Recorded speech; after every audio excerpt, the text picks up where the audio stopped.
এর পথে তো যাওয়াই নিষেধ, তারপর তো নিষেধ অমান্য করা। এখানে দাঁড়াইলাম, আমি এদিকে যাইতে চাইছিলাম, তো বললো ঘোরো এমনি যাও, আমি আবার ঘুরি ফেললাম। নির্দেশনা ছিল আমরা মনে হয় কালকে আমাদের মতিঝিল জোনে, সঠিক আইডিয়া নেই, কিন্তু আমাদের 150-200 রিক্সা ডাম্পিং হয়েছে। রিক্সার প্রতি করার নির্দেশনা আছে বিক্রমায় 5 স্টারের, যে ডাম্পিং আমরা যতটুকু আমাদের অ্যাবিলিটি আছে আমরা সেই পর্যন্ত ডাম্পিং দিচ্ছি।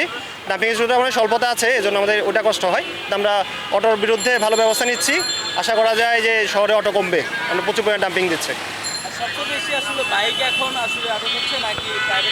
আসলে বাইক, প্রাইভেট কার সবাই মামলা হয়, তুলনামূলক আসলে বলা যাবে না কোনটা বেশি মামলা হয়। যা সিগন্যাল ভায়োলেশন যারা করে তাদেরই মামলা বেশি হয়, কাগজপত্র কিছুটা আপডেটই থাকে এখন মোটামুটি। সিগন্যাল ভায়োলেশন মামলা বেশি হয়, তাই একটু বাইকে হালকা মামলা বেশি হচ্ছে। এআই আসার কারণে আসলেই বেড়েছে। আপনার যেখানে এআই লাগানো আছে সেখানে দেখবেন ট্রাফিক পুলিশ না থাকলেও তারা সিগন্যাল ব্রেক করে না, এখন দাঁড়িয়ে থাকে।